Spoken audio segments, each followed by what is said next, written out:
Mesdames et messieurs, ravis de vous retrouver pour un nouveau numéro de l'Afrique dans tous ses états. Cette émission qui met l'Afrique au cœur du débat et surtout qui donne la parole à ceux qui vivent l'Afrique au quotidien. Chaque semaine, vous le savez, nous sillonnons les réseaux sociaux, Internet, afin de découvrir les sujets qui ont fait parler d'eux pendant plusieurs jours d'ailleurs.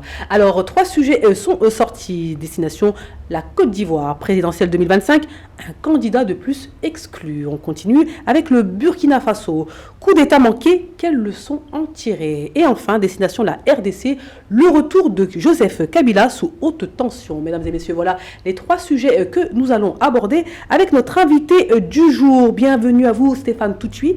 Vous êtes président du parti Douce France.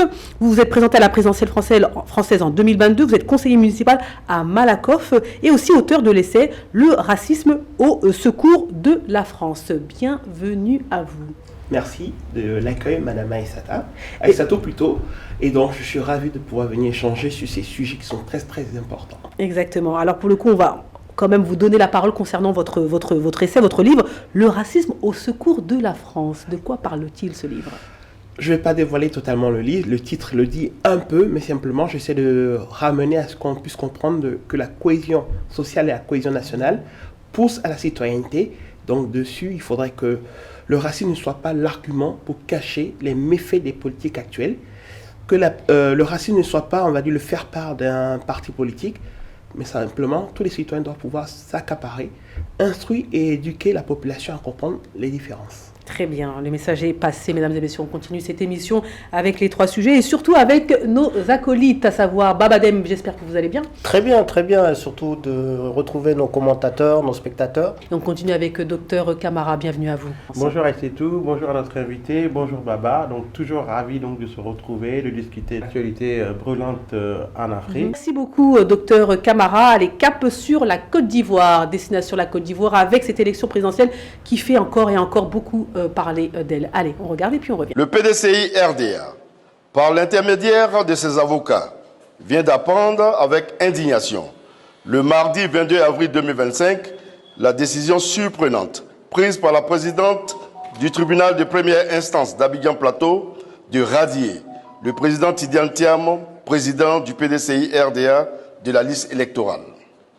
Cette décision révoltante de radiation de la liste électorale du président Tidiane Thiam est la preuve évidente de l'instrumentalisation de la justice par le régime au pouvoir dans notre pays. Elle traduit la volonté de ce pouvoir d'exclure le candidat du PDCI RDA, candidat majeur de l'élection présidentielle prévue en octobre 2025. Allez, de retour sur le plateau, Docteur Camara, on vous écoute, dites-nous tout. Oui, c'est tout. Donc, ce mardi 22 avril 2025, la justice ivoirienne a ordonné la radiation de Tidiane Thiam de la liste électorale. Il ne pourra plus se présenter donc, à la présidentielle ivoirienne d'octobre 2025, alors qu'on se rappelle, il y a quelques jours auparavant, il avait été investi à plus de 99% par les militants de son parti, le PDCI RDA. Alors, on se rappelle qu'en décembre 2023, Tidiane Thiam a été élu président du PDCI RDA. Et déjà, à l'issue de cette élection à la présidence, il y avait eu déjà des rivaux au sein même du parti qui ont commencé à contester sa légitimité de président parce qu'il aurait été, vu comme quelqu'un qui a une double nationalité, donc ivoirienne. Et ensuite, dès février 2025, lors d'une émission de télé, donc la question de sa double nationalité a été évoquée, et éventuellement en disant qu'il n'était pas en l'état, qu'il ne pouvait pas être candidat, en tout cas à la présidentielle ivoirienne, puisque la constitution ivoirienne prévoit d'être exclusivement ivoirien pour pouvoir briguer la magistrature suprême. Alors, à l'issue donc de cette annonce, Tidiane Thiam a pris les devants et il a annoncé dans la foulée qu'il avait entamé depuis très longtemps des démarches pour se libérer donc, de sa nationalité française et donc être en situation d'être candidat à la présidentielle. Dès mars 2025, donc, il a obtenu donc, cette libération, ce qui éventuellement devrait en tout cas lui ouvrir toutes les portes. Et toujours pendant le même mois de mars 2025, il y a eu la publication de la liste électorale provisoire en Côte d'Ivoire, donc, sur laquelle donc, Tidiane Thiam figurait bel et bien. Et ensuite, à l'issue de la publication de cette liste électorale provisoire, un certain nombre de citoyens ivoiriens ont saisi la justice au motif en contestant son ivoirité. Alors on se rappelle que le débat sur l'ivoirité avait été déjà lancé il y a quelques semaines auparavant, donc en février, par un des ministres du gouvernement actuel de la Côte d'Ivoire. Et donc ça avait suscité pas mal de réactions. Et ensuite, pendant ce même mois de mars 2025, il a demandé au tribunal d'instance d'Abidjan de lui délivrer son certificat de nationalité ivoirienne, et il avait été rétorqué qu'il fallait attendre qu'une décision soit rendue par rapport à la saisine justement du tribunal à propos de la contestation sur sa nationalité. Alors le 22 avril, le coup près est tombé, la présidente du tribunal a donné droit au requérant et a effectivement demandé à ce que Tidjane Thiam soit radié de la liste électorale. Alors, évidemment, suite à cette radiation, il y a eu beaucoup de réactions, notamment de la part de son parti, donc le PDCI-RDA, qui a évidemment déclaré qu'il n'avait ni plan A, ni plan B, ni plan C, et que Tidjane Thiam serait bel et bien leur candidat qu'ils ont investi pour la présidentielle. Donc, ce qui veut dire que le PDCI est donc dans une stratégie de rapport de force avec le pouvoir. Donc, soit pour amener le pouvoir à restaurer un dialogue avec l'opposition, même si on avait dit que ce dialogue serait un petit peu tardif, mais en tout cas l'obliger à ce dialogue pour que finalement on puisse réintégrer Tidjane Thiam et pourquoi pas les autres ténors de l'opposition ivoirienne pour éviter que la ça s'embrase. Voilà, exactement. S'embrase à Merci nouveau. beaucoup, voilà. Docteur Camara. Message d'un téléspectateur tout de suite. Donc, le gouvernement ferait mieux d'organiser une élection démocratique où les candidats se présentent et le peuple choisit. C'est simple comme de l'eau à boire lorsqu'on n'a pas un plan caché. Vous en pensez quoi, monsieur Stéphane Totui, concernant la situation actuelle, concernant la situation de monsieur Thiam et surtout ce commentaire? Avant tout, il faudrait savoir ce que veut, je dirais, le président Ouattara.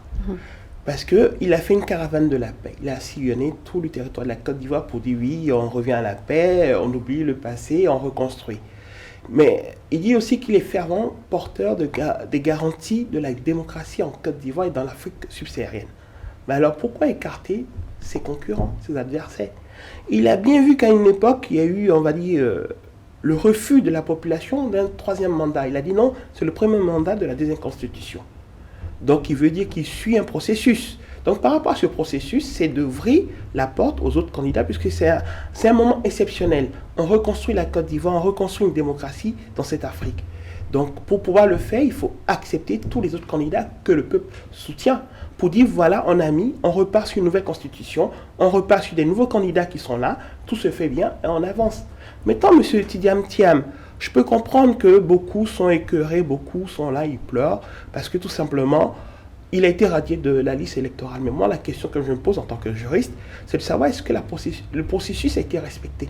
Pour le coup, c'est la question que je vous pose à tous, vous ici présents sur le plateau, parce qu'effectivement, ça, on en parle énormément, à savoir est-ce que c'est légal, est-ce qu'il se base sur des textes encore d'actualité, en tout cas des textes qui existent toujours. Aujourd'hui, ils se sont basés sur l'article 48 du Code de la nationalité qui prévoit la perte automatique de la nationalité ivoirienne lorsqu'un citoyen acquiert volontairement une nationalité étrangère, et donc en l'occurrence la nationalité française pour Tidjane Thiam en 1987. Donc aujourd'hui, vous qui êtes sur le plateau, comment considérez-vous cette application, ce texte? Disons, ce texte a été, on va dire, certes, il existe dans la Constitution par rapport au fait que lorsqu'on veut briguer la magistrature suprême, il faut avoir une seule nationalité. Parce qu'on défend ce peuple, on défend ce territoire. Mais la question à se poser, c'est que lorsqu'on doit perdre la nationalité automatique, il y a un décret qui est établi pour dire que la personne a perdu la nationalité. Déjà. Au moment où le président Tidjane Thiam dépose on va dire pas son recours, mais sa candidature pour être sur la liste électorale, on ne lui a pas spécifié dans un décret qui dit on t'annule ta nationalité ivoirienne. Il a fait la démarche en disant comme la Constitution stipule, il faut avoir une seule nationalité, je fais la démarche de radier ma nationalité française pour être typiquement que ivoirien pour concourir. À cela, normalement, il a tout, il est dans le droit, il est dans les éléments. Mais ce juge qui a pris cette décision, elle allait plutôt dans un jugement de nationalité et non un jugement de pourquoi ce monsieur figure sur la liste électorale. Donc elle n'a pas à juger sa nationalité, elle a à juger à savoir si à l'instant T où il a déposé sa candidature à être sur la liste électorale, est-ce qu'il était français et ivoirien ou est-ce qu'il était que ivoirien, avait-il un certificat de nationalité? Si le conseil, on va dire, la CEI a accepté qu'il figure sur la liste provisoire, normalement le débat il est clos. Normalement le débat il est clos, donc il faut savoir que la décision de justice est insusceptible de recours par la juridiction nationale, c'est important de le dire, c'est-à-dire qu'il n'est pas possible de contester donc nationalement donc cette décision. Vous en pensez quoi finalement de la situation? Il est binational, il n'est pas binational, il a renoncé à sa nationalité ivoirienne ou pas? C'est un peu fou, tout ça. Non, pour moi c'est cette loi qui n'a même pas lieu d'être. D'ailleurs, on dit qu'il n'a jamais été utilisé, sauf dans ce cas.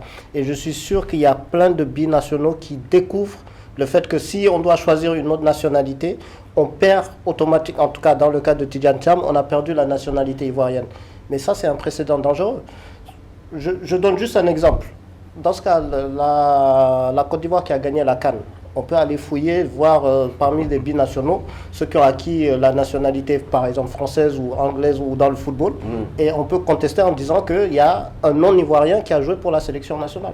C'est pour ça que je dis que c'est très très très dangereux et très léger à ce niveau, parce qu'on sait tous l'ascendance de Tidjane Thiam, son ivoirité. Et là, je dis bien ivoirité n'est pas à contester. Ça, c'est une chose. Et deuxièmement, c'est pour revenir juste au premier commentaire. Effectivement, le plus simple pour Ouattara, ça aurait été de faire une élection inclusive, apaisée. Mais si on ne le fait pas, c'est qu'il y a un plan caché. Et là, le plan n'est même plus caché. Le plan est vu devant tout le monde. Exactement. Je vous pose la question donc, à vous, docteur Camara. Alors aujourd'hui, quoi qu'il en soit, la décision a été prise. Et on ne peut pas revenir en arrière, en tout cas selon donc la loi ivoirienne. Quels sont les recours possibles pour Tidjane Thiam? Quels sont les recours possibles pour les avocats de Tidjane Thiam afin que celui-ci puisse se présenter aux élections présidentielles? Oui, bon, Aïssa, donc, je pense que vous l'avez dit, malheureusement, en tout cas, sur le plan national, il n'est pas prévu de possibilité donc, de contester cette décision de justice. Alors, à moins que Tidjane Thiam ne saisisse la Cour africaine des droits de l'homme donc pour justement plaider sa cause. Ce que vous voulez dire, c'est qu'il existe des recours internationaux possibles. Donc justement, ça c'est une possibilité qui existe, mais l'autre possibilité, je pense la plus probable, c'est vraiment que l'opposition ivoirienne joue un rapport de force avec le pouvoir pour justement obliger le pouvoir à revenir à un dialogue politique, et dans le cadre de ce dialogue politique, donc à revoir donc soit les règles d'inscription sur les listes électorales, en tout cas réviser à nouveau, parce que si la liste électorale était révisée à nouveau, Tidjane Thiam, dans tous les cas, il s'est libéré de sa nationalité française. Aujourd'hui, il est tout à fait reconnu comme ivoirien à part entière, parce que la décision de la juge consiste à dire qu'au moment où il s'était inscrit sur la liste électorale, il ne serait pas ivoirien. Mais le fait qu'aujourd'hui, qu'il se soit libéré de sa nationalité française, et que des documents ont été apportés par ses avocats selon lesquels il n'aurait même pas perdu sa nationalité ivoirienne parce qu'il aurait été ivoirien par naissance. Et donc ivoirien, français par naissance. Français par naissance. Donc dans ce cas-là, il n'est pas prévu qu'il perde sa nationalité ivoirienne. C'est par filiation. Et donc voilà, il faudrait que soit cette bataille juridique, elle soit menée. Mais moi, je suis un petit peu sceptique parce que je sais qu'en réalité, il s'agit d'une stratégie d'élimination des candidats qui sont susceptibles d'empêcher qu'il y ait une alternance politique en Côte d'Ivoire. Et moi, je serais plutôt d'avis qu'il faut mener la bataille d'abord sur le plan politique. Voilà. Je vous pose la question à vous, Monsieur Totui. Thiam, message d'un téléspectateur, Thiam n'a pas bien préparé l'élection 2025, contrairement à Jean-Louis Bouillon. Beaucoup d'Ivoiriens se disent, mais est-ce qu'on ne l'avait pas senti venir? Est-ce qu'on ne pouvait pas finalement s'attendre, anticiper donc, cette manœuvre de la part de l'opposition? Vous savez, aujourd'hui, M. Billon a préparé son élection.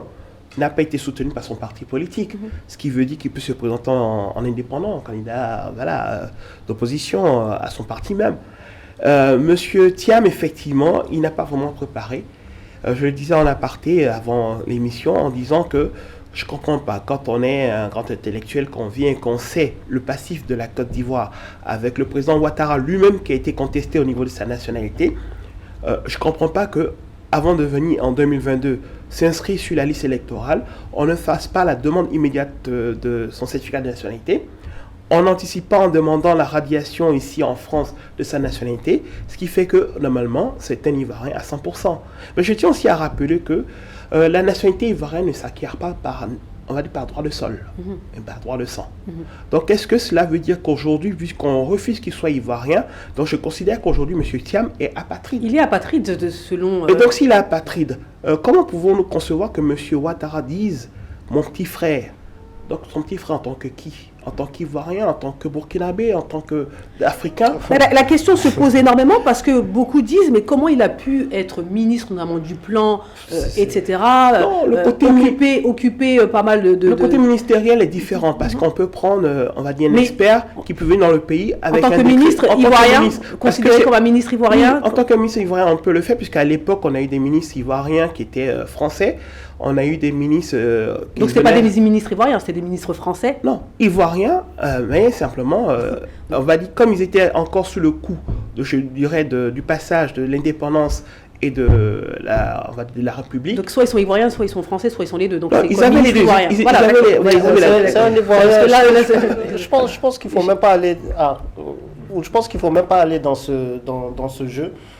Il a été ministre ivoirien. Ouais. Au mieux, je me souviens de, même moi qui entendais Thiam Thiam, c'était une fierté ivoirienne. Quoi qu'il en soit, Crédit Suisse, il était une fierté ivoirienne. Quand il a été major, dès que j'entendais, c'était la fierté ivoirienne plus africaine. Et c'est maintenant qu'on va lui... les gens vont vous répondre, la loi c'est la loi. C'est-à-dire que si on se base sur des textes, malheureusement... Même pour moi, la loi... mais même pour moi, la loi, là, si on regarde bien, ils peuvent aller au-delà de ça. Et c'est le rapport de force qui me gêne. Le rapport de force, et c'est pour en venir. Tidjane Thiam, j'ai un petit problème, par exemple, parce que j'aurais, au soir même, c'est-à-dire de sa déclaration, j'attendais vraiment quelqu'un qui allait galvaniser, qui allait... J'attendais un moment comme ça. Vous l'avez trouvé quoi? Passif? Vous l'avez trouvé comment? Non, c'est-à-dire abattu, et j'ai l'impression même que ce n'est même plus... il ne s'adresse même plus au pouvoir en disant que c'est le pouvoir, mais j'ai l'impression que c'est plus aux personnes de son propre parti. Et c'est là où je me suis dit, quand il a dit, et l'erreur qu'il fait, c'est il n'y a pas de plan A, plan B ou plan Z, je suis, je me suis dit, donc il y a un problème avec son parti. Et tant qu'il n'y a pas cette unité au sein de son parti, je pense qu'eux, ils vont le mettre de côté. Mais il a raté pour moi son moment lors de sa déclaration. Ils auraient pu négocier, voir, prendre leur temps et faire un rapport de force. Pour vous dire, ils devaient aller faire une manifestation. Mais qu'est-ce qu'on a vu? C'est les forces de sécurité qui ont vraiment barricadé au point où on ne donnait aucune chance à une manifestation. La manifestation a été annulée. Alors effectivement, on revient sur le leadership de Tidjane Thiam et avec cette fameuse phrase qu'il a pu dire, à savoir « c'est moi ou personne », c'est-à-dire qu'il n'y a pas de plan B, il n'y a pas de plan C, entre guillemets, oui, voilà, c'est moi ou personne. Est-ce que c'est une posture légitime? Est-ce que c'est une erreur stratégique? Certains clament haut et fort en disant non, effectivement, c'est que Tidjane Thiam et personne d'autre. D'autres disent mais non, le parti, c'est pas Tidjane Thiam, c'est le PDCI. Oui, mais Aïssa, je pense que Tidjane Thiam, il s'est battu. Donc pour être aujourd'hui là où il est, c'est-à-dire que déjà pour être élu en décembre 2023 président du PDCI-RDA, ensuite il a été plébiscité, on l'a vu tout dernièrement avec plus de 99% des voix pour être investi comme candidat. Donc il y a quand même une confiance qui est placée en lui. C'est quelqu'un qui a beaucoup réfléchi à cette candidature, qui a élaboré une stratégie. On comprend qu'il y a déception. On comprend qu'il y a déception s'il ne peut pas briguer la magistrature suprême. Mais est-ce que le PDCI doit finalement s'exclure parce que Tidjane Thiam ne peut pas aller aux élections présidentielles? C'est ça la question. Alors, le PDI, c'est vrai que normalement, comme tout grand parti, il n'y a pas d'homme providentiel, c'est-à-dire qu'on peut toujours trouver, et donc on l'avait dit il y a une semaine ici, notamment en prenant l'exemple du PASTEF, mais il s'avère que le PDCI n'est pas dans la même situation. C'est-à-dire que Tidjane Thiam, on revient sur ce que vous avez dit tout à l'heure, donc c'est vrai que c'est quelqu'un qui ne se serait jamais attendu à ce qu'on lui sorte ce type d'argument pour l'écarter donc de la présidentielle. En même temps, il y avait quand même des prémices. C'est-à-dire que n'oublions pas que ces dernières semaines, ces derniers mois, il y avait quand même des prémices concernant sa nationalité. Même avant, comme je l'ai dit, ça découle de ce que le président Ouattara aussi a vécu. N'oublions pas aussi que lui, il a vécu cela. Il y a un historique, effectivement. Il aurait dû tout préparer. Maintenant, le fait qu'ils disent que c'est lui et que lui, il a réellement raison parce que il faudrait dire qu'on ne baisse pas les bras. On se bat. Après, il peut avoir dans les jours qui vont suivre peut-être un accord. Mais il faut dans le premier abord dire je ne baisse pas les bras, c'est moi donc je vais me battre. Oui. Donc chers militants, mettez-vous en marche pour qu'on puisse se battre. Est-ce que c'est pas le PDCI qui aurait dû dire ça? Non, le PDCI a fait après un communiqué de presse. Mais là-dessus, on va dire moi où je suis, c'est légitime. C'est légitime. Au contraire, c'est légitime parce qu'il a tous les droits de le dire. Parce qu'aujourd'hui, comme je l'ai dit, le juge a fait un jugement sur sa nationalité et non sur sa présence sur la liste électorale. Donc, en jurisprudence, il a le droit aussi d'attaquer sur sa nationalité. En passant, parce que ce n'était pas ça qui était le fait de jugement. En passant par ça, il peut faire, on va dire, une ouverture juridique qui va faire que automatiquement, ce jugement qui va être rendu cette fois-ci peut annuler le premier jugement. Sauf que, est-ce que un procès va être accepté dans les temps, voilà. Octobre 2025, c'est très peut-être il fera comme ici ce qu'on a eu avec Marine Le Pen. Il va se mettre à la télévision puis demander à ce qu'on accélère les recours. Après pour le fameux plan B où quand il dit c'est moi et personne d'autre, le souci c'est que le lendemain, on a Madame Yapo qui prend la parole et qui est du PDCI. Et qui elle-même se positionne en tant que candidate du PDCI. Donc, en plan B. C'est-à-dire que, et si on regardait si on fait un petit parallèle avec, moi c'est pour ça m'a fait un peu sourire quand il a dit il n'y a pas de plan B, C, ça m'a tout de suite fait rappeler à Ousmane Sonko, qui est allé jusqu'au bout il n'y a aucun plan B, C, D. Jusqu'au dernier moment, c'est là où il a sorti son plan B, là où personne n'attendait un plan B. Mais pour le coup, est-ce que finalement, est-ce que stratégiquement, est-ce qu'il n'a pas voulu jouer ça? Ben c'est ça, parce que il faut pas baisser les bras dès l'abord, parce que si on baisse le bras dès le début, qu'est-ce qui se passe? Et c'est ce qu'ils attendent, c'est ce qu'ils attendent. La justice dit, non, il y a une erreur, c'était pas un jugement sur la présence sur la liste électorale, c'est la nationalité, donc on annule, sauf que là, il a plébiscité. Sauf que c'est là où le candidat n'est pas uni. Non, mais moi je suis tout à fait d'accord. Pourquoi? Parce que si Tidjane Thiam ne se met pas dans cette position, d'autres candidats qui sont, en tout cas aujourd'hui, qui ne sont pas sur la liste électorale, notamment Laurent Gbagbo, donc jouent le même rapport de force. Pourquoi est-ce que lui, il se mettrait dans une position en disant, dans tous les cas, je suis légaliste, comme je suis radié, il n'y a pas de problème, je laisse éventuellement la possibilité à accepter finalement ça défait, et puis ça serait la décision du juge. Parce qu'une bataille politique continue. Et surtout que c'est, enfin, là où je suis d'accord avec Baba, c'est que il faut qu'il soit beaucoup plus offensif, notamment pour dénoncer un petit peu sa radiation comme étant la conséquence d'une machination politique. D'une injustice, donc une machination politique. Parce qu'on voit bien que ceux qui ont commencé à contester son ivoirité, c'est bien donc les gens du RHDP. Et surtout, moi j'ai entendu une déclaration du porte-parole du gouvernement ivoirien qui dit qu'ils sont prêts à assumer les conséquences logiques de cette décision. Notamment pour l'instant, il a été juste demandé qu'il soit radié de la liste électorale, mais comme si maintenant s'il n'est plus ivoirien, et que si en gros on doit lui retirer son passeport ivoirien, eux ils sont prêts à l'assumer. C'est-à-dire que le gouvernement ne joue pas l'apaisement, au contraire joue le rapport de force pour l'amener un petit peu. Parce que le gouvernement n'essaie pas de protéger peut-être son mentor, parce qu'aujourd'hui tous ces débats sont bien lancés, mais le président Ouattara n'a jamais encore affirmé qu'il est candidat. Exactement, on va en parler dans un instant. Est-ce que une alternative, Jean-Louis Billon, pourrait jouer ce rôle-là d'alternative éventuellement? Je pense qu'il en rêvait, même au moment des élections, parce qu'il devait se présenter, il s'est retiré. Et au-delà de ça, il y a Mme Yapo aussi. C'est pour ça que je dis, c'est quand le lendemain, on entend Tidjane Thiam dire il n'y aura pas de plan B, ou c'est moi et ce ne sera que moi, je me suis dit, c'est une phrase qui fragilise, en sachant que le PDCI, dans ce qu'on voit, n'est pas uni. Et d'ailleurs même, quand j'ai regardé le lendemain, quand les gens du PDCI, les sympathisants ou les militants du PDCI se sont rassemblés, je me suis dit, mais il n'y avait que ça. Et pour un parti comme le PDCI, je me suis posé des questions. Est-ce qu'ils sont unis? Est-ce que Jean-Louis Billon, autant aller dans ce plan B, Jean-Louis Billon, Ça, Après, on peut parler de la coalition Cap Côte d'Ivoire. Tout à Parce fait. que pour le coup, c'est peut-être la solution, à savoir faire contrepoids avec donc tous les exclus donc, de cette élection présidentielle. Est-ce que cette coalition aujourd'hui peut avoir le rapport escompté face au RHDP? Est-ce que Cap Côte d'Ivoire, qui est à la tête donc Tidiane Thiam, finalement peut jouer ce rôle et contrebalancer finalement les décisions du RHDP et mobiliser même la population afin que finalement on casse cette interdiction? On a déjà vu un peu ce scénario. Souvenons-nous quand le président Ouattara était en face du président Gbagbo, le président Bédié avait été écarté. Donc automatiquement il s'est rallié derrière Ouattara, ils ont essayé de monter une coalition pour pouvoir venir au pouvoir.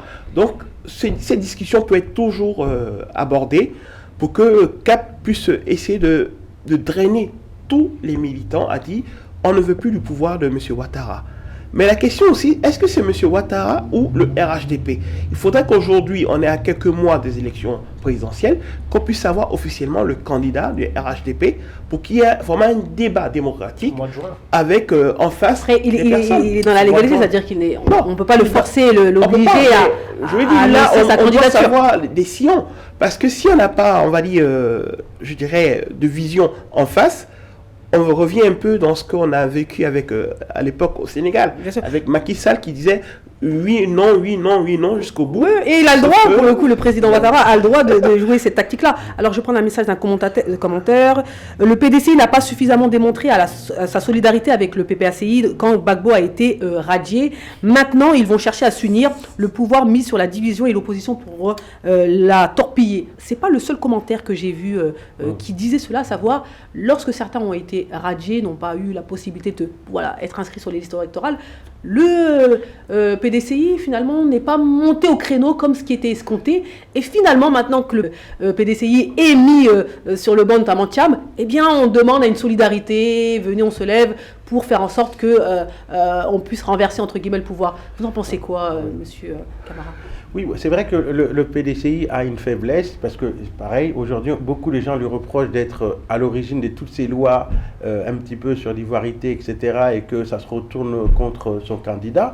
Et c'est vrai que le PDCI, évidemment, on peut lui reprocher de n'avoir pas suffisamment soutenu donc Gbagbo lorsqu'il a été dans cette position donc de se défendre, et évidemment, et on le voit bien parmi les réactions qu'il y a eu suite à cette décision de justice, on a vu que Gbagbo il n'a pas pris position, et d'ailleurs il y a eu un boycott de la séance à l'Assemblée nationale, et les députés donc, du parti de Gbagbo se sont tout de suite empressés de dire que eux, leur boycott n'exprimait pas une solidarité par rapport à Tidiane Thiam, mais que c'était plutôt par rapport au fait que leur candidat pour l'instant est exclu de la possibilité de se présenter. Bien sûr, et aujourd'hui le Cap Côte d'Ivoire doit se mettre derrière qui, Madame Gbagbo.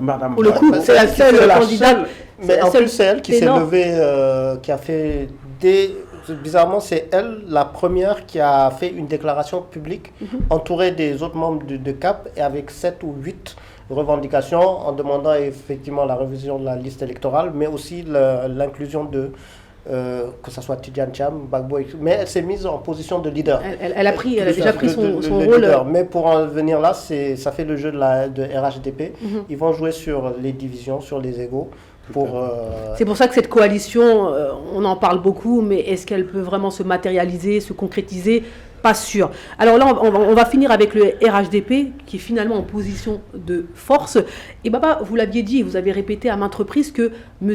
Ouattara ne se présentera pas aux élections. Et finalement, le terrain est propice à l'arrivée d'un nouveau dauphin du RHDP. Finalement, si on enlève tous les ténors donc, à cette élection présidentielle, et finalement, on peut ramener un nouveau visage, une nouvelle personnalité et le faire le propulser. Moi, je ne vois pas en fait cette éventualité-là. Alassane Ouattara va se présenter. Voilà, parce que si Alassane Ouattara voulait vraiment passer la main, y compris en laissant un dauphin prendre le relais, je pense qu'il lui-même il serait impliqué dans le dialogue. Il aurait fait en sorte qu'il y ait un dialogue politique en Côte d'Ivoire qui aurait permis d'organiser des élections inclusive, apaisée, etc. Or, il n'est pas dans ce registre. Ça veut dire que, soit, même s'il passait la main, il estime que on en a discuté il y a encore quelques temps en disant que le problème de la Côte d'Ivoire, c'est qu'il n'y a pas eu de réconciliation. Et que Ouattara, il craint sûrement, par exemple, le retour de quelqu'un comme Gbagbo ou d'un autre opposant qui pourrait justement lui chercher des poux par rapport à...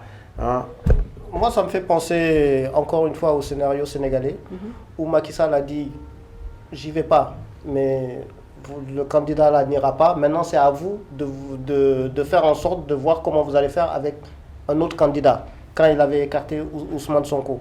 Là, j'ai l'impression qu'effectivement, Ouattara, ce qu'il a fait, j'y vais pas, mais eux, ils n'iront pas. Maintenant, à vous de vous débrouiller face aux autres. Et c'est là où la stratégie de RHDP, ça va être tout simplement de miser sur la division la division, en sachant que même si on nomme un candidat au dernier moment au niveau RHDP, ça va être le candidat de Ouattara et ils vont se jouer sur le bilan de Ouattara en disant c'est le candidat, donc la continuité. Donc pour moi, qu'ils mettent n'importe qui à ce niveau-là. Aujourd'hui, peu importe la personne qu'ils mettront face, donc on va dire à Cap Côte d'Ivoire, aujourd'hui, tant que les autres la situation est en faveur du RHDP. Ah oui, tant que les autres sont mis de côté. Et c'est vrai que les égos, à moins que par miracle, ils décident de se dire on se met tous en bloc et on y va à l'affrontement. Pour conclure, vous en pensez quoi, Monsieur Totui? Moi, je dirais... Quel scénario? Ouattara va se présenter, un dauphin va arriver, le RHDP a un petit peu chamboulé toute la situation en Côte d'Ivoire et finalement, peu importe le dauphin, il gagnera. Madame Aïssatou, comme je l'ai dit très souvent, lire l'avenir dans une boule de cristal, on est très fort quand on ne le vit pas dans certaines situations. Mais là, aujourd'hui, le président Ouattara, comme vous l'avez rappelé, n'a pas encore pris sa décision. Donc, peut-être qu'il l'a prise, mais il n'a pas annoncé, en tout cas. Il n'a pas annoncé. Donc, aujourd'hui, on est dans les spéculations. Il peut y avoir aussi un zèle de certains agents qui peuvent dire, OK, à travers les militants qui ont porté plainte, je peux aussi recadrer ou rebloquer certains candidats.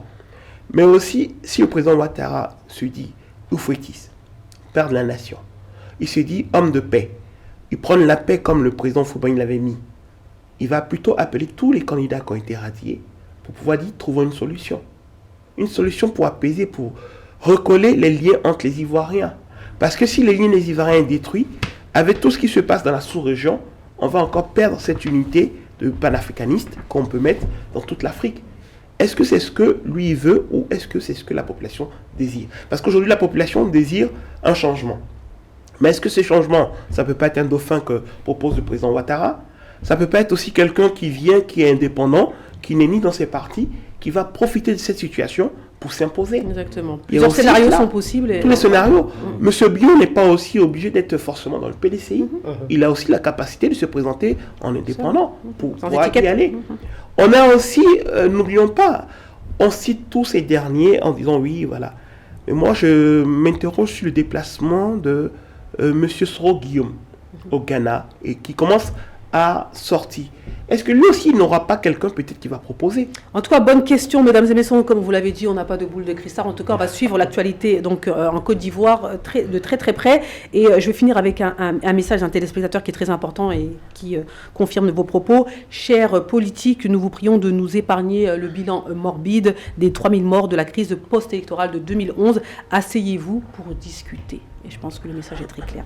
Merci beaucoup. Allez, on continue cette émission avec le deuxième sujet. Et oui, cap vers le Burkina Faso. Coup d'État manqué. Quelles sont les leçons à en tirer? Allez, on regarde la vidéo et puis on revient. Au Burkina Faso, le ministre de la Sécurité Mahamadou Sana a révélé qu'une tentative de coup d'État a été récemment déjouée. Selon ses déclarations, cette opération était orchestrée par des militaires en service et à la retraite en connivence avec des chefs terroristes. Parmi les officiers impliqués figure notamment Baré Abdraman.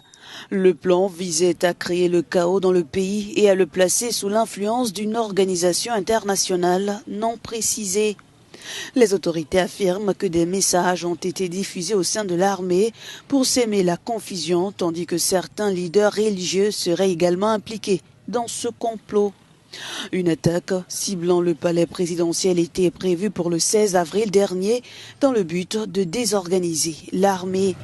De retour sur le plateau, Babadem, on vous donne la parole. La Burkina Faso, que se passe-t-il? Absolument, comme on dit, depuis le 16 avril dernier, c'est une tentative de coup d'État déjouée selon les autorités de justesse.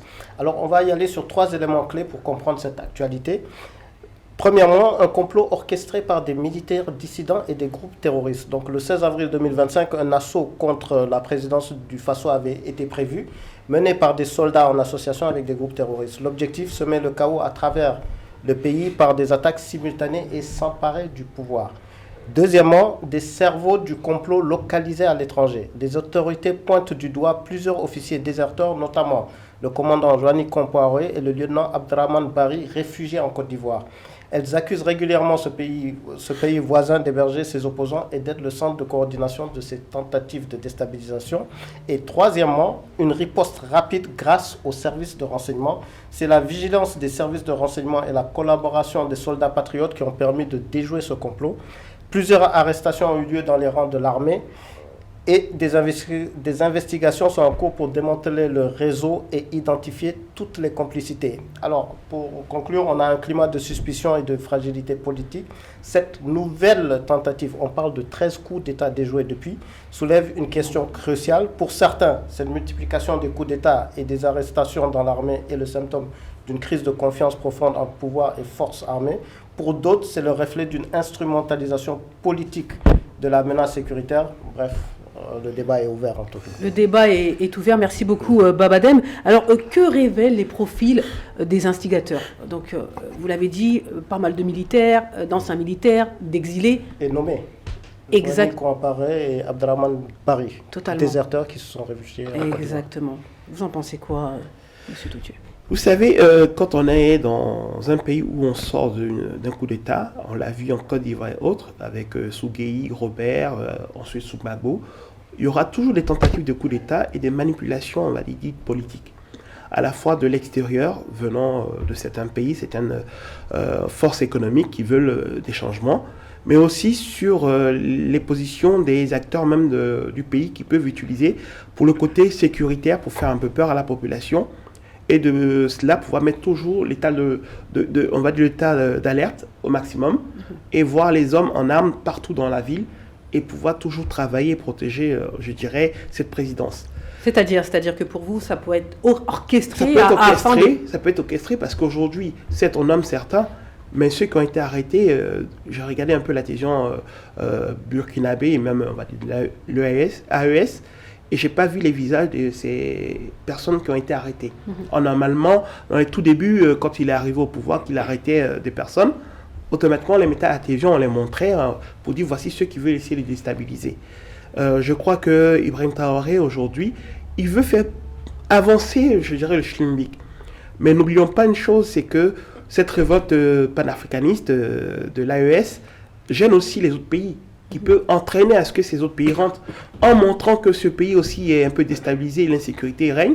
Ça renforce et ça renchérit en disant, dans les pays et les autres pays, vous voyez, si vous voulez aller à cette image que vous voyez, il y aura l'insécurité dans notre pays. Donc voilà, donc il y a plein d'éléments. Vous en pensez quoi lorsque M. Totu dit que finalement c'est un coup d'État qui a été orchestré par les autorités afin de pouvoir asseoir, de pouvoir mettre en place ce qu'ils souhaitent comme ils le veulent? Non, ça je peux pas. Parce que la seule question, ça serait de dire à quoi bon. Et je pense que là, le président Ibrahim Traoré n'a même pas besoin de ça. Il est assez populaire. Sa légitimité vient de la population. Donc, il n'aurait pas eu besoin de ça. Mais en même temps, il a dit qu'il gêne. Donc, ça peut venir d'autres personnes, etc. Donc, moi, je vois plus cette position. Et d'ailleurs, il nomme et comme on dit, ce n'est pas la première tentative de coup d'État. Mais cette fois-ci, ce qui change, c'est que c'est le porte-parole et le ministre qui est sorti et qui a donné des éléments clairs. Et pour une fois aussi, il nomme ceux qui seraient les comploteurs. Donc, les autres fois, on parlait du Togo. Cette fois-ci, Togo-Bénin, la Côte d'Ivoire, ça a été souvent cité. Donc, il y a une véritable menace. Et forcément, Ibrahim Traoré gêne et ça peut venir de partout. Il faut que le président, message d'un commentateur, il faut que le président pense à une tactique d'attaque et non seulement et non seulement défensive. Ils ne vont jamais arrêter de tenter de renverser son pouvoir tant qu'il n'oppose pas le respect, la patrie ou la mort. Nous vaincrons. Vous en pensez quoi? C'est vrai que, comme vous l'avez dit plus tôt, plus de 13 tentatives de coup d'État donc au Burkina Faso, c'est énorme en seulement 2 ans et demi. Vous en pensez quoi? Que doit-on mettre en place afin d'éviter cela? Et surtout, on voit qu'à l'intérieur du pays, qu'à l'extérieur du pays, le Burkina Faso a beaucoup d'ennemis. Oui, justement, Aïcha, le problème du Burkina, au même titre que les autres pays de l'AES, c'est que ce sont des pays qui sont vraiment confrontés à des situations sécuritaires quand même qui sont assez graves, c'est-à-dire qu'on a beaucoup de mouvements de personnes qui sont armées. Donc les institutions dans ces pays-là ne sont pas tout à fait encore bien assises pour qu'on puisse se concentrer donc, notamment sur donc, la protection uniquement du pouvoir. Et donc c'est qui ouvre la possibilité donc, à des nombreuses tentatives. Alors moi je ne dirais pas que tous les coups d'État déjoués sont sérieusement téléguidés depuis l'étranger. On peut toujours avoir aussi bien des ennemis à l'intérieur. Bien sûr, comme on l'a dit plus tôt, force interne, exactement, et c'est vrai interne et externe. Ibrahim Traoré gêne par sa posture, par son idéologie, par sa volonté de faire du Burkina un pays qui s'émancipe, on l'a déjà dit ici, d'un certain nombre de rapports, y compris en Afrique et dans le monde.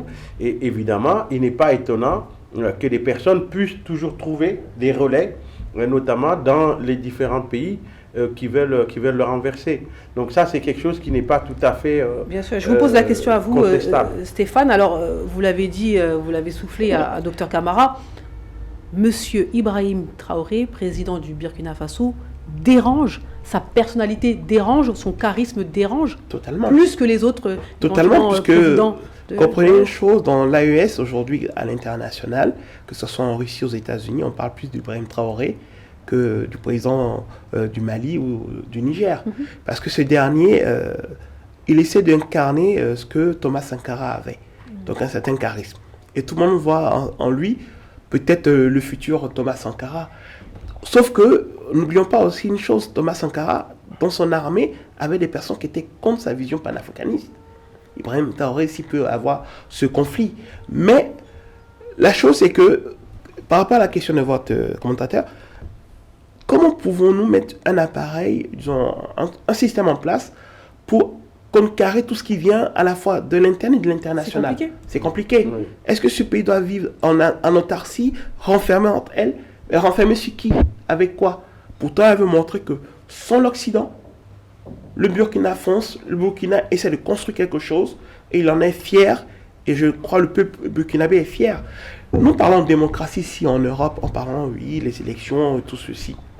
Mais là, c'était une démonstration aussi de démocratie, puisque c'est le peuple qui décide. Et c'est le peuple qui l'a porté au pouvoir. Même s'il a fait un coup d'état militaire, le peuple pouvait aussi sortir pour dire on ne te veut pas. Oui. Mais le peuple est sorti pour dire on te veut. Reste en place, on te soutient. Ce qui veut dire que c'est le peuple qui a décidé. Donc c'est une élection qui ne dit pas, disons, son nom, mais c'est une démocratie. Mais est-ce que les autres militaires qui sont autour de lui, qui voient des promotionnels, qui évoluent hiérarchiquement, et eux ils sont encore en arrière, se disent pourquoi pas nous?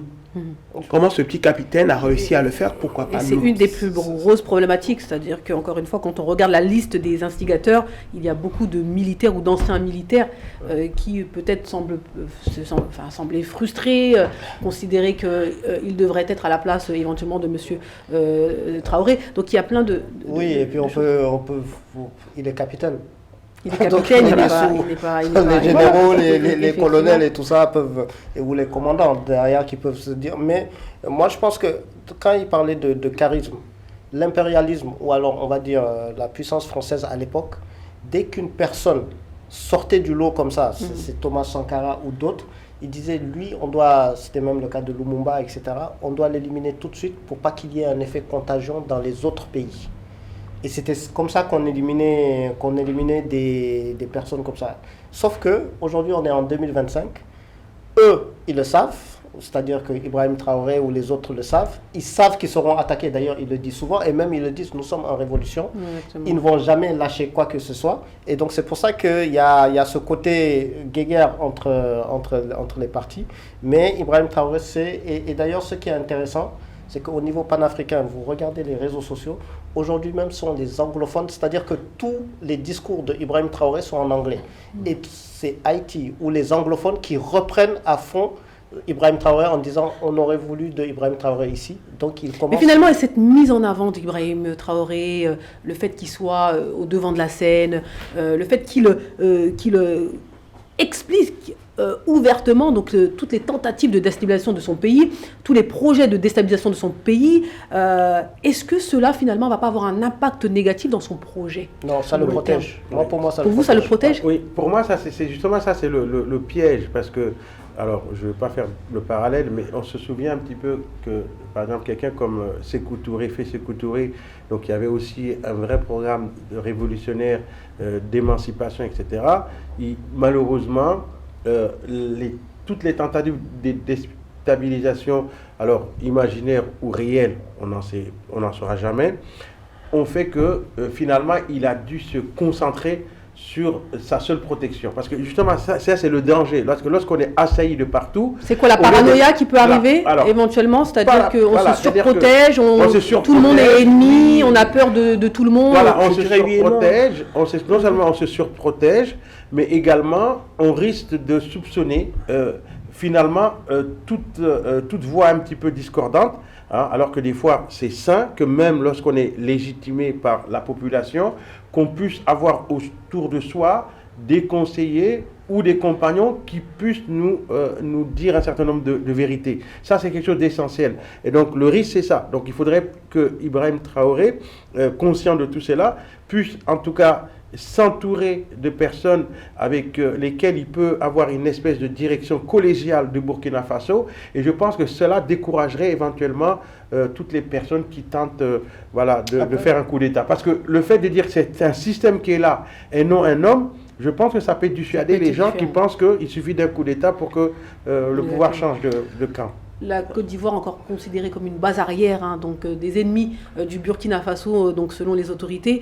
La Côte d'Ivoire n'a toujours pas réagi. Et est-ce qu'elle devrait réagir? Peut-être pas. Pas forcément.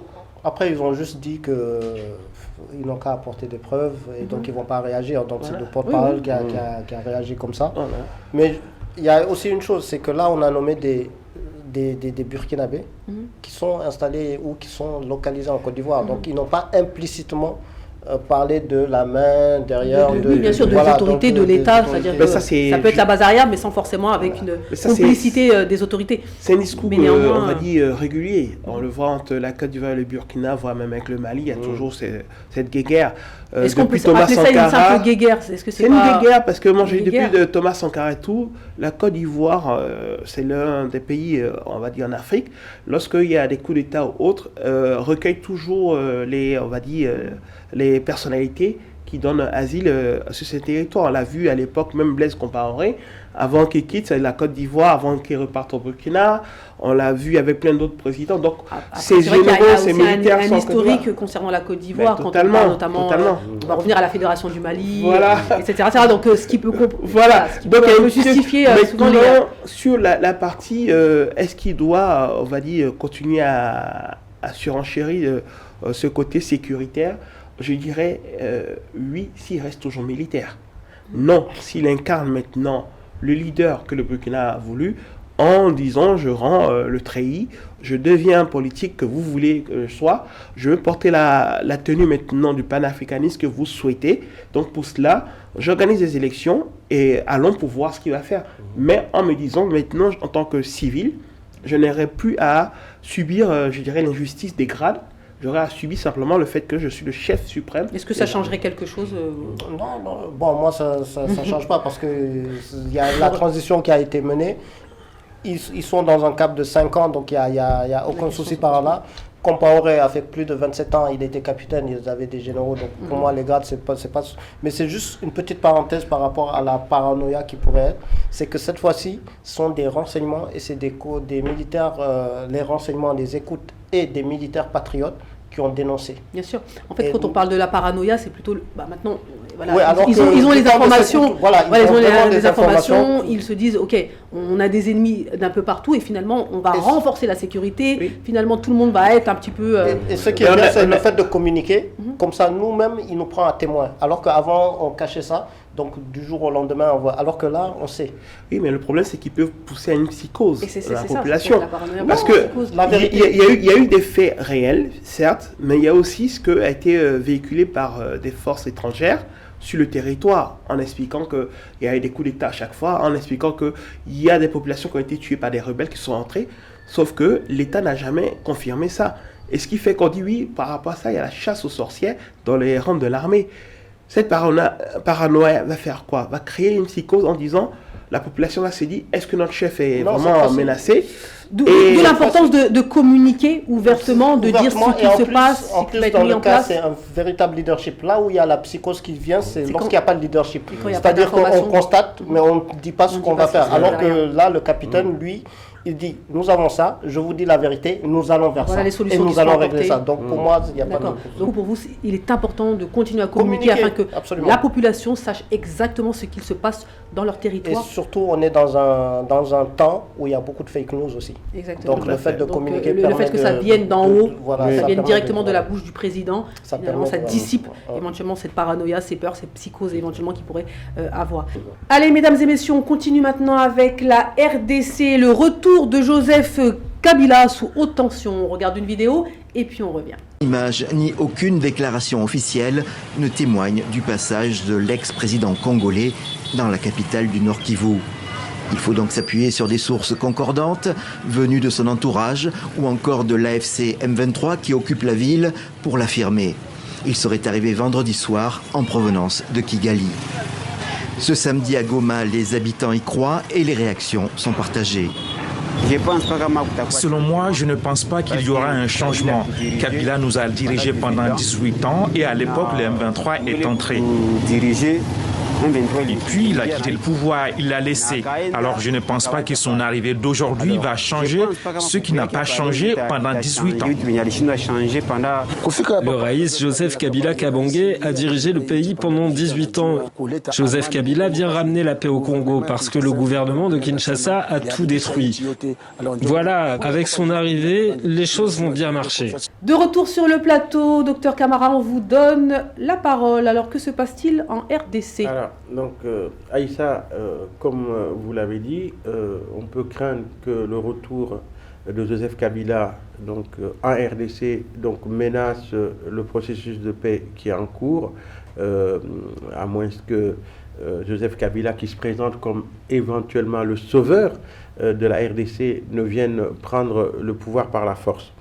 Alors, on se rappelle que depuis en février, il avait déjà pris la parole, puisque dans le pacte qu'il avait signé avec le président Tshisekedi en 2019 consistait en tout cas à ce qu'il ait un droit de réserve. Donc, il a brisé justement ce droit de réserve en prenant la parole dans le Sunday Time en Afrique du Sud en février, où il accusait donc Tshisekedi de mauvaise gouvernance et d'être un petit peu à l'origine de tout ce qui se passe aujourd'hui.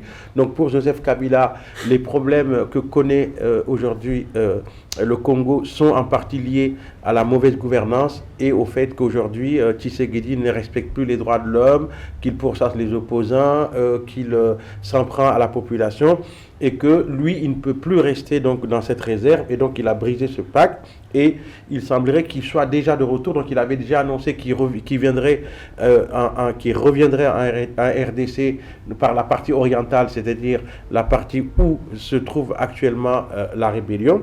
Et en anticipant son retour, donc, qui est perçu comme une menace par le pouvoir de Kinshasa, donc on a déjà pris un certain nombre de décisions, donc notamment on a enclenché des procédures judiciaires contre lui, et on a fouillé ses résidences. Son parti a été suspendu de toute activité sur l'étendue du territoire parce que ce parti avait déjà été accusé d'avoir un silence complice vis-à-vis de la rébellion.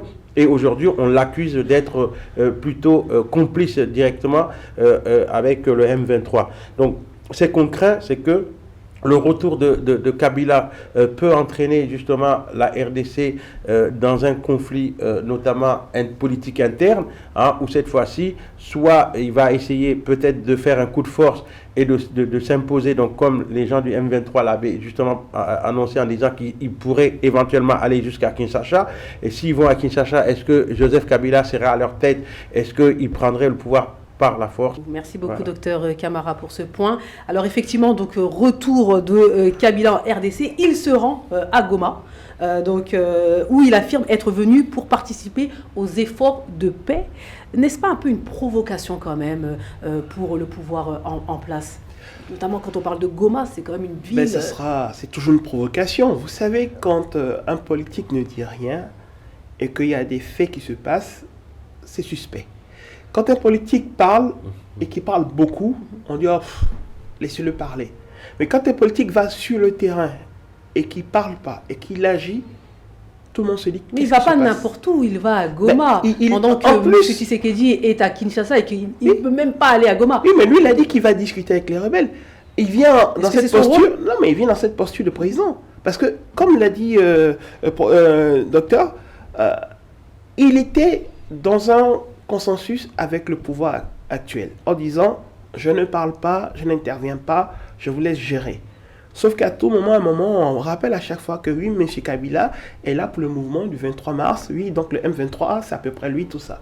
Ben, vous voulez qu'il aille où pour pouvoir montrer qu'il n'est pas là-dedans? Il va aller pour leur dire, vous arrêtez vos bêtises.